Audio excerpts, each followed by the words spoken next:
FPL Double Game Week 32 transfer plans. We are about to go through one of my most luckiest game week reviews ever, as well as what my transfer plans are going into Double Game Week 32. So without further ado, let's get into it.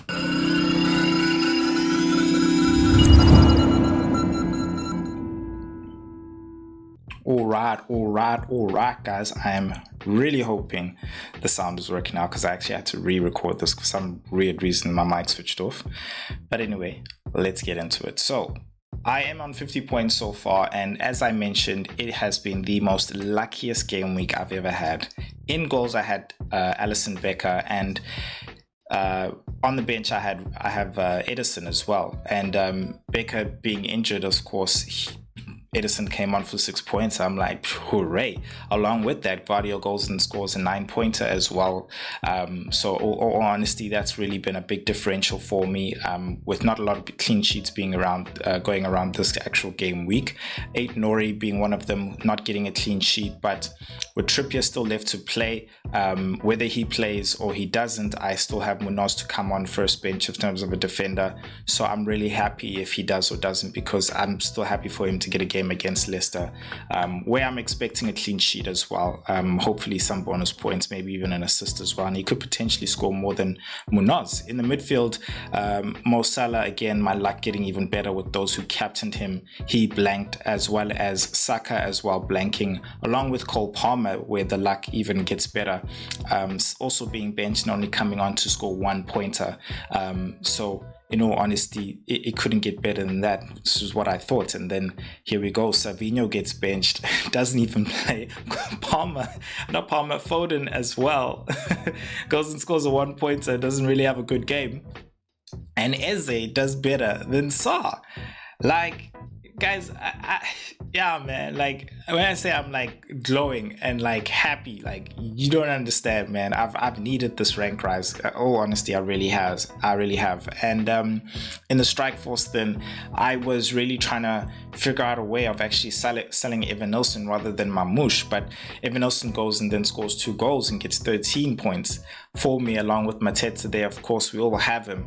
So yeah, it's been a great week. I'm really hoping that the Newcastle assets can come through for me. And again, even if they don't, I've got like 20 points waiting on my bench. Literally 20 points, as you can see, waiting on my bench to come in and help out with that. So that's I think 21 points. Yeah, so I mean, to finish on 71, I'm like, guys, hey, y'all do what y'all gotta do.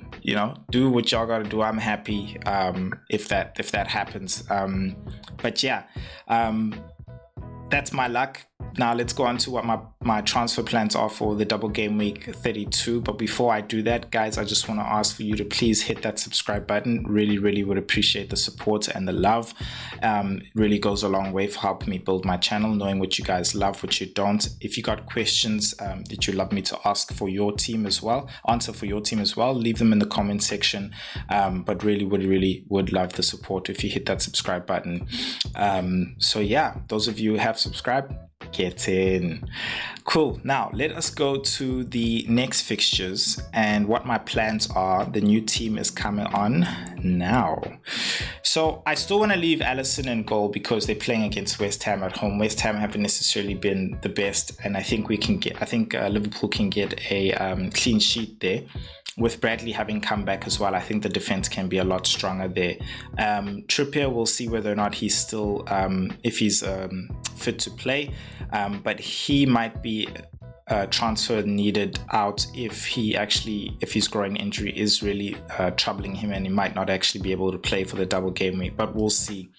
I've put Guardiola in there just because I think that his flanking defenders, being Nico O'Reilly and Matheus Nunes, they are actually midfielders, and so this really helps him gather up those actual bonus points in the defense, like he did in this past game week as well. So really happy for him to be there. I think they're also just on a roll when it comes to clean sheets. I think they can do it against Crystal Palace. I just don't like having players like everybody that are playing against each other. So it is what it is. Kirkis is the one player I am thinking of bringing in there, just because he's playing Fulham at home. 8 Nori. I know it's Tottenham, but Tottenham have been scoring a lot of goals. They concede a lot, but I need clean sheets. That's what I need.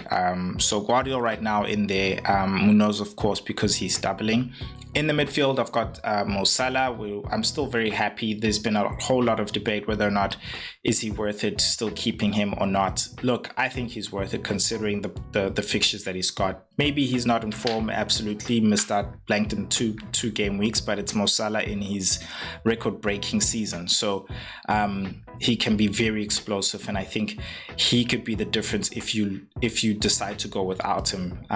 So I think if you're really trying to also safeguard your rank, I think you have to have Salah, because if he does well along with Isak, then you're screwed. You're so screwed, considering how other players like Saka and Palmer are not necessarily playing. Their teams are focusing on the European games. Salah playing 1 game a week, I think he's a necessity. So I would keep Salah. I would not sell him.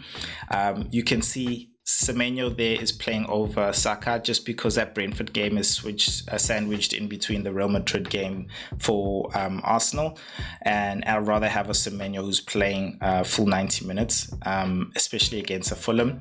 Gordon there, we'll see, of course, tonight whether or not he will be able to make for the double game week, but that was the notion in thinking that he will be able to actually make it at least for the double game week. I was very much okay for him not to even play against Leicester, but we'll see. Hopefully he does play against Leicester tonight and get some points. If not, it doesn't matter. I do have 1 free transfer, so we'll see where it goes. Eze, double game week as well. Isak with the captaincy, and then Evan Olsen and Mateta there as well. Now, when it comes to who are the best trio for these double game weeks, I know it's going to sound cliche because I have them, but in all honesty, I feel like these are the ultimate best when it comes to fitness and minutes as well, in terms of if they're all fully fit, I would rather have these guys. Now, differentially, yeah, I would rather have between a Burn and a Livramento, I'd rather have a Burn. I just feel like there's a bit more goal threat there and clean sheet potential, of course. And then in terms of the midfield there with Newcastle, of course, there's a Murphy who's really good asset, because he seems to be the supply when it comes to Isak's goals. He's been the guy who's mainly supplying Isak with these goals. So those are the alternatives there. Then when it comes to the Crystal Palace as well, I mean, I'm not even going to talk about Isak. When it comes to Crystal Palace, I think it's a Munoz versus a Henderson. I would rather have a Munoz, because in the cases where he does still concede, you have matches like the Brighton one where he still scores and he's still able to walk with the 8-pointer even though they conceded.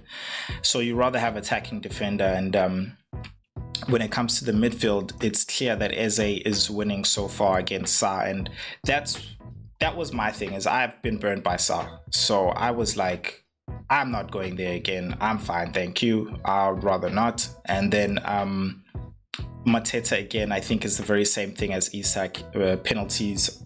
So there's nothing really to discuss. I think the bigger question as well that other people have is this a game week to triple captain or to bench boost?